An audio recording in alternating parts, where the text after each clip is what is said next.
إسلامنا حياتنا إسلامنا بشرعه حياتنا إسلامنا. بسم الله الرحمن الرحيم. الحمد لله رب العالمين والصلاة والسلام على رسوله الأمين وعلى آله وصحبه وسلم تسليما كثيرا إلى يوم الدين. أما بعد. ബഹുമാന്യരായ സഹോദരങ്ങളെ, നമ്മൾ ഇന്ന് സംസാരിക്കുന്നത് തയമ്മും ചെയ്യേണ്ടത് എപ്രകാരമാണ് എന്നതാണ്. എന്താണ് തയമ്മും? ഈ വാക്ക് സാധാരണയായി മുസ്ലിങ്ങൾ കേട്ടിട്ടുണ്ട്. ഉളുവിനും കുളിക്കും പകരമായി ഇസ്ലാം നിർദ്ദേശിക്കുന്ന ഒരു കാര്യമാണ് തയമ്മും. ഇപ്പോൾ ചെറിയ അശുദ്ധി, വലിയ അശുദ്ധി എന്ന് രണ്ട് രൂപത്തിൽ ഇസ്ലാം അശുദ്ധികളെ വേർതിരിക്കുന്നുണ്ട്. ചെറിയ അശുദ്ധി ബാധിക്കുന്ന ആളുകൾ അതിൽ നിന്ന് ശുദ്ധിയാകാൻ ഉളുവെടുക്കണം. വലിയ അശുദ്ധി ബാധിക്കുന്ന ആളുകൾ അതിൽ നിന്ന് മുക്തമാകാൻ, ശുദ്ധിയാകാൻ കുളിക്കുകയും വേണം. അപ്പോൾ ഈ ഉളുവിനും കുളിക്കും പകരമായി ഇസ്ലാം നിർദ്ദേശിക്കുന്ന ഒരു സംഗതിയാണ് തയമ്മം ചെയ്യുക എന്നത്. തയമ്മം ചെയ്യാൻ ചില കാരണങ്ങൾ ഇസ്ലാം മുന്നോട്ട് വച്ചിട്ടുണ്ട്, ചില നിബന്ധനകളുണ്ട്.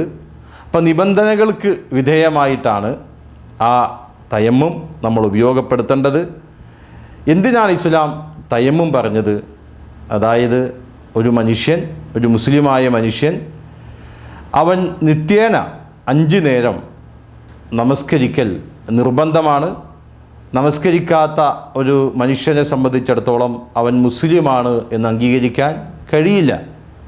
അള്ളാഹുവിൻ്റെ അടുക്കലോ പ്രവാചകൻ സല്ലല്ലാഹു അലൈഹി വസല്ലമിൻ്റെ ചര്യയിലോ ആ മനുഷ്യനെ മുസ്ലിമായി അംഗീകരിക്കാൻ കഴിയില്ല എന്നതാണ്. അയാൾ ഇസ്ലാമിൻ്റെ പേര് സ്വീകരിച്ചാലും, ഒരു മുസ്ലിം തറവാട്ടിൽ ജീവിക്കുന്നയാളാണെങ്കിലും, ഒരു മുസ്ലിം സമൂഹത്തിൻ്റെ ഒപ്പം ജീവിക്കുന്നയാളാണെങ്കിലും ഒക്കെ ശരി, പക്ഷേ അയാൾ യഥാർത്ഥത്തിൽ മുസ്ലിമാണ് എന്ന് പറയാൻ നമസ്കാരം ഒഴിവാക്കുന്ന ഒരാളെ സംബന്ധിച്ചിടത്തോളം കഴിയില്ല. അപ്പം നമസ്കരിക്കണം ഓരോ ദിവസവും 5 നേരം. അപ്പം നമസ്കരിക്കുന്ന ഒരാൾക്ക് അയാൾ ചെറിയ അശുദ്ധി ബാധിച്ചയാളാണെങ്കിൽ ഉളു എടുക്കണം, വലിയ അശുദ്ധി ബാധിച്ചയാളാണെങ്കിൽ കുളിക്കണം ശുദ്ധിയാകാൻ വേണ്ടി. ഒരാൾക്ക് ഉളു എടുക്കാൻ കഴിയില്ല, വെള്ളം ഉപയോഗിക്കാൻ പറ്റാത്ത രൂപത്തിലാണ് അയാളുടെ അവസ്ഥ. കുളിക്കാൻ കഴിയില്ല, അശുദ്ധി ബാധിച്ചയാൾ കുളിച്ച് ശുദ്ധിയാകാൻ കഴിയില്ല, കാരണം അയാൾക്ക് വെള്ളം ഉപയോഗിക്കാൻ കഴിയാത്തൊരവസ്ഥയിലായിരിക്കുന്നു. ഉദാഹരണമായി രോഗം ഉണ്ട്, വെള്ളം ഉപയോഗിക്കാൻ പാടില്ല, രോഗം മൂർച്ഛിക്കും, അത് മരണത്തിലേക്ക് എത്തിച്ചേരും. ആ നിലക്ക് വെള്ളം ഉപയോഗിക്കാൻ പാടില്ലാത്ത രോഗം, അതിശൈത്യം, ശക്തമായ തണുപ്പ്, ഒരു മനുഷ്യന് വെള്ളം ഉപയോഗിച്ചാൽ അയാളുടെ ആരോഗ്യസ്ഥിതിയിൽ ഭയപ്പാടുണ്ട്. ആ നിലക്ക് വെള്ളം ഉപയോഗിക്കാൻ കഴിയാത്ത അവസ്ഥ വരുന്നു. അല്ലെങ്കിൽ വെള്ളമുണ്ട്, അയാളുടെ കൈവശം വെള്ളമുണ്ട്, പക്ഷെ അത് കുടിക്കാൻ മാത്രമേ തികയൂ, അതിയായ ദാഹമുണ്ട്. അപ്പം ഇത് ഉപയോഗിച്ച് കഴിഞ്ഞാൽ പിന്നെ ദാഹിച്ചാൽ വെള്ളം ഇല്ല. അപ്പോൾ അത് ജീവിതത്തിൻ്റെ ചിലപ്പോൾ മരണം സംഭവിക്കാൻ, ദാഹിച്ചു വലഞ്ഞ് അയാളുടെ അന്ത്യം സംഭവിക്കാൻ സാധ്യതയുണ്ട് എന്നൊരു ഭയപ്പാട് അയാൾക്കുണ്ട്.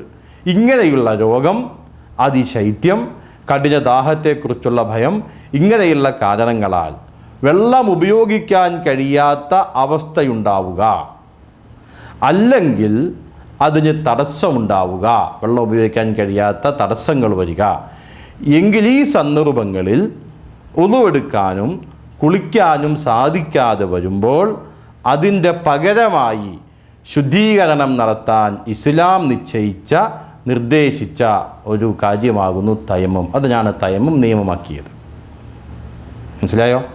വെള്ളം ഉപയോഗിക്കാൻ കഴിയാത്ത തടസ്സങ്ങളുണ്ടാവുക, അവസ്ഥകൾ സംജാതമാവുക, ഇതുപോലെ രോഗം പോലെ, ശക്തമായ തണുപ്പ് പോലെ, കഠിനമായ ദാഹത്തെക്കുറിച്ചുള്ള ഭയപ്പാട് പോലെ, ഇങ്ങനെ വെള്ളം ഉപയോഗിക്കാൻ കഴിയാത്ത അവസ്ഥയുണ്ടാവുക, അല്ലെങ്കിൽ അതിന് തടസ്സമുണ്ടാവുക, ഇങ്ങനെയുള്ള കാരണങ്ങൾ വരുമ്പോൾ ഒരാൾ നമസ്കരിക്കണമെങ്കിൽ ഉളു ഉണ്ടാക്കണം, അയാൾക്ക് അതിന് കഴിയാതെ വന്നിരിക്കുന്നു. ഒരാൾ നമസ്കരിക്കണമെങ്കിൽ അശുദ്ധി ബാധിച്ചയാളാണെങ്കിൽ കുളിച്ച് ശുദ്ധിയാകണം, അതിനും അയാൾക്ക് സാധിക്കാതെ വന്നിരിക്കുന്നു. ഇയാൾ എന്ത് ചെയ്യും? ഉളു ഇല്ലാതെ കുളിക്കാതെ നമസ്കരിക്കുകയോ? അതിന് പകരമായി വിശുദ്ധ ഇസ്ലാം, അള്ളാഹുവിൻ്റെ മതമായ ഇസ്ലാം, അള്ളാഹു നിയമമാക്കിയതാകുന്നു അങ്ങനെയുള്ള ആളുകൾ തയമ്മം ചെയ്തുകൊണ്ട് നമസ്കരിക്കുക, തയമ്മം ചെയ്തുകൊണ്ട് അയാൾ ശുദ്ധിയാവുക. ഇതാണ് ഇസ്ലാം നിർദ്ദേശിച്ചത്. അപ്പോൾ തയമ്മമിൻ്റെ രൂപം എങ്ങനെയാണ്? വളരെ എളുപ്പമാണ്.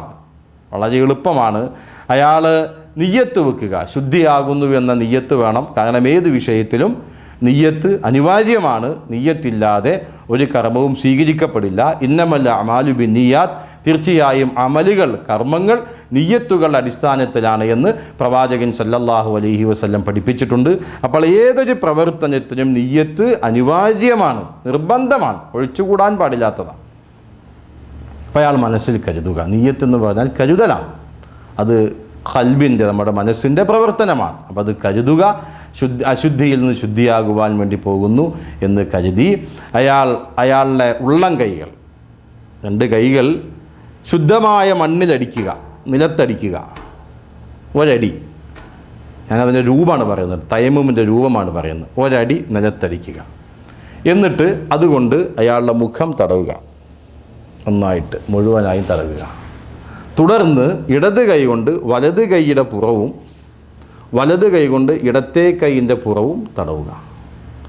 ഇതോടുകൂടെ തയമ്മും പൂർണ്ണമായി അശുദ്ധിയിൽ നിന്ന്, അയാളെ ബാധിച്ചിട്ടുള്ള അശുദ്ധിയിൽ നിന്ന് അയാൾ ശുദ്ധിയായി അയാൾക്ക് നമസ്കാരവും മറ്റ് കാര്യങ്ങളും നിർവഹിക്കാവുന്നതാണ്. ഇതാണ് ഇസ്ലാം പഠിപ്പിച്ചത്. ഇപ്പം ഭൂമിയുടെ മുകളിൽ പ്രതലത്തിൽ അടിക്കുക, മണ്ണിലടിക്കുക. അതിന് ശേഷം ആ കൈകൊണ്ട് അയാൾ മുഖം തടവുക. പിന്നീട് ഇടത് കൈ കൊണ്ട് വലത് കൈയിൻ്റെ പുറഭാഗവും വലത് കൈ കൊണ്ട് ഇടത് കൈയുടെ പുറഭാഗവും തടവുക. ഇതോടുകൂടെ തയമ്മം പൂർണ്ണമായി എന്ന് മനസ്സിലാക്കുക. ഇയാൾ നമസ്കരിക്കുക, മറ്റുള്ള കാര്യങ്ങളൊക്കെ നിർബന്ധമായും ചെയ്യേണ്ട, ശുദ്ധിയോടുകൂടെ ചെയ്യേണ്ട കാര്യങ്ങളൊക്കെ ഇയാൾക്ക് നിർവഹിക്കാവുന്നതാണ്. പിന്നീട് വെള്ളം ലഭിക്കുന്ന സാഹചര്യം വന്നാൽ ഈ അവസ്ഥക്ക് മാറ്റമുണ്ടാകുന്നു. പിന്നീട് തയമ്മം അവിടെ അനുവദിക്കപ്പെടുന്നതല്ല. അപ്പോൾ തടസ്സങ്ങൾ ഉണ്ടാകുമ്പോഴാണ്, വെള്ളം ഉപയോഗിക്കാൻ പറ്റാത്ത തടസ്സങ്ങളും കാരണങ്ങളും സംഭവിക്കുമ്പോഴാണ് അതിന് പകരമായി, വെള്ളം ഉപയോഗിച്ച് വുളു ചെയ്യുന്നതിന് പകരമായി, വെള്ളം ഉപയോഗിച്ച് കുളിക്കുന്നതിന് പകരമായി ഈ രൂപത്തിൽ തയമ്മം ചെയ്യാൻ അല്ലാഹു തആല നമ്മളോട് നിർദ്ദേശിച്ചത്. പ്രവാചകൻ സല്ലല്ലാഹു അലൈഹി വസല്ലം ആ രൂപം പഠിപ്പിക്കുകയും ചെയ്തു. ഫതയമ്മമു സഈദൻ ത്വയ്യിബ എന്നാണ്, ശുദ്ധമായ മണ്ണ് കൊണ്ട് നിങ്ങൾ തയമ്മം ചെയ്യുക എന്നാണ് ഖുർആൻ നമ്മളോട് അറിയിച്ചിട്ടുള്ളത്. അപ്പോൾ ഇതാണ് തയമ്മമിൻ്റെ രൂപം. അപ്പോൾ ഇസ്ലാം ഏത് വിഷയത്തിനും ഒരു പരിഹാരം നിർദ്ദേശിക്കുന്നുണ്ട്. അള്ളാഹുവിൻ്റെ മതമാണ് ഇസ്ലാം. മനുഷ്യൻ്റെ സൃഷ്ടാവാണ് അള്ളാഹു. മനുഷ്യനോടൊരു നിയമം പറയുമ്പോൾ, ഒരു കാര്യം കൽപ്പിക്കുമ്പോൾ അവന് കഴിയാത്തത് അള്ളാഹു കൽപ്പിക്കാറില്ല. ഇപ്പോൾ ഒതുവെടുക്കാൻ കഴിയാത്തൊരവസ്ഥ, ഇപ്പോൾ രോഗിയാണ് ഒരാൾ, രോഗിയാണ്, രോഗം അയാൾ കിടക്കുന്നു, അയാൾക്ക് നമസ്കരിക്കണം. രോഗിക്ക് നമസ്കാരമില്ല എന്നില്ല, രോഗി നിർബന്ധമായി നിസ്കരിക്കണം, മരണം വരെ നിർബന്ധമായി നമസ്കരിക്കേണ്ടതുണ്ട്. അപ്പോൾ അയാൾക്ക് വെള്ളം ഉപയോഗിക്കാൻ കഴിയില്ല, എന്തു ചെയ്യും? അയാൾ തയമ്മം ചെയ്യണം. തയമ്മം ചെയ്തുകൊണ്ട് ആ കിടന്ന കിടപ്പിൽ നമസ്കരിക്കണം. അയാൾ വലിയ അശുദ്ധി ബാധിച്ചയാളായി, അയാൾക്ക് കുളിക്കാൻ കഴിയില്ല, എന്തു ചെയ്യും? അയാൾ തയമ്മം ചെയ്തുകൊണ്ട് അശുദ്ധിയിൽ നിന്ന് ശുദ്ധിയായി അയാൾ നമസ്കരിക്കണം. അപ്പോൾ വെള്ളം കിട്ടാത്ത പ്രദേശത്താണ് ഇയാൾ, ഒരു നിലക്കും വെള്ളമില്ലാത്ത സ്ഥലത്ത്, എങ്കിൽ അയാൾ തയമ്മം ചെയ്തുകൊണ്ട് അയാളുടെ നമസ്കാരവും മറ്റ് കാര്യങ്ങളും അയാൾ നിർവഹിക്കണം. അപ്പോൾ ഒരു കാരണം പറഞ്ഞുകൊണ്ട്, എനിക്ക് വെള്ളം കിട്ടിയില്ല, എനിക്ക് വെള്ളം ഉപയോഗിക്കാൻ കഴിയില്ല, ഞാൻ രോഗിയാണ്, വെള്ളം ഉപയോഗിച്ചാൽ എനിക്ക് രോഗം മൂർച്ഛിച്ചു പോകും എന്ന ഒരു കാരണം പറഞ്ഞുകൊണ്ട് ഇയാൾക്ക് നമസ്കാര കാര്യങ്ങൾ മാറ്റിവെക്കാൻ ഒരിക്കലും ഇളവില്ല, അനുവാദമില്ല. അപ്പം അങ്ങനെ അനുവാദമില്ലാത്തത് കൊണ്ടാണ് ഉളുവിന് പകരം കുളിക്കേണ്ട വെള്ളം ഉപയോഗിക്കേണ്ടതിന് പകരമായി ഈ ഒരു നിയമം, ഈ ഒരു സംവിധാനം വിശുദ്ധ ഇസ്ലാം മനുഷ്യരോട് പറയുന്നത്. അപ്പോൾ ഈ നിലക്ക് ഇങ്ങനെ ഇതിന് വെള്ളം ഉപയോഗിക്കാൻ കഴിയാത്ത ആളുകൾ, അതിന് സാധിക്കാത്ത ആളുകൾ, അതിന് തടസ്സമുണ്ടാകുന്ന ആളുകൾ അതിന് പകരമായിട്ടുള്ള തയമ്മം ചെയ്തുകൊണ്ട് വേണം അവരുടെ കാര്യങ്ങൾ മുന്നോട്ട് കൊണ്ടുപോകാൻ. അതല്ലാതെ ആ ഒരു കാരണം പറഞ്ഞിട്ട് നമസ്കാരാദി കാര്യങ്ങൾ ഒഴിവാക്കാൻ ഒരിക്കലും ഒരു രോഗിക്കോ അതല്ലെങ്കിൽ മറ്റേതെന്തെങ്കിലും തടസ്സമുള്ള ഒരാൾക്ക് ഒരിക്കലും അനുവാദമില്ല എന്നറിയണം. ഇപ്പോൾ ഒരാൾ മരുഭൂമിയിലൂടെ യാത്ര ചെയ്യുകയാണ്, അയാളുടെ കൈവശം വെള്ളത്തിൻ്റെ കുടിക്കാനുള്ള വെള്ളപ്പാത്രമുണ്ട്. പക്ഷേ മരുഭൂമിയിൽ ഒറ്റപ്പെട്ടു പോയി, അയാൾ അകപ്പെട്ടു പോയി. ആ കൈവശമുള്ളത് ആകെ ഈ വെള്ളം മാത്രമാണ്. അയാൾക്ക് കുളിക്കേണ്ട അവസ്ഥ വന്നു, അല്ലെങ്കിൽ ഒളു ഉണ്ടാക്കണം. ഇത് ഒളു ഉണ്ടാക്കി കഴിഞ്ഞാൽ തീർന്നു പോകും, പിന്നെ കുടിക്കാൻ വെള്ളം കിട്ടില്ല. വേറെ എവിടെയും വെള്ളമുള്ള സംവിധാനമില്ല, ആരും സഹായിക്കാനില്ല. അപ്പോൾ എന്തു ചെയ്യും? ഈ വെള്ളം ഉപയോഗിച്ചുകൊണ്ട് അത് ഒളു ഉണ്ടാക്കി തീർക്കണോ, അതല്ല അത് പിന്നെ കുടിക്കാൻ വേണ്ടിയിട്ട് കരുതി വെക്കണോ?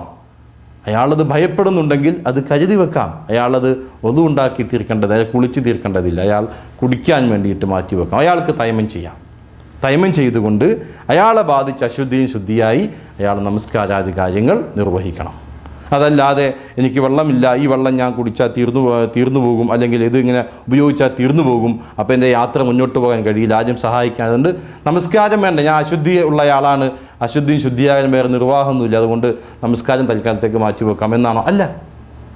അയാൾ ഈ വെള്ളം അയാൾ ഭയപ്പെടുന്ന രൂപത്തിൽ കുടിക്കാൻ വേണ്ടി മാറ്റി വെക്കുകയും അയാൾ അവിടെ ഈ മണ്ണുപയോഗിച്ചുകൊണ്ട് അയാൾ ശുദ്ധിയാവുകയും അയാൾ നമസ്കാര കാര്യങ്ങൾ നിർവഹിക്കുകയും ചെയ്യണം. ഒരു നിലക്കും ആ വിഷയത്തിൽ വിട്ടുവീഴ്ച ഇല്ല എന്ന് തന്നെയാണ് ഇസ്ലാം നമ്മോട് പഠിപ്പിക്കുന്നത്. അപ്പോൾ അശുദ്ധി ബാധിച്ച ആളുകൾ ചെറിയ അശുദ്ധിയാണെങ്കിലും വലിയ അശുദ്ധിയാണെങ്കിലും ആ അശുദ്ധികളിൽ നിന്ന് ശുദ്ധിയാകാൻ വേണ്ടി വെള്ളമാണ് ഉപയോഗിക്കേണ്ടത്. ഒന്നു എടുക്കേണ്ടത് വെള്ളം കൊണ്ടാണ്, കുളിക്കേണ്ടത് വെള്ളം കൊണ്ടാണ്.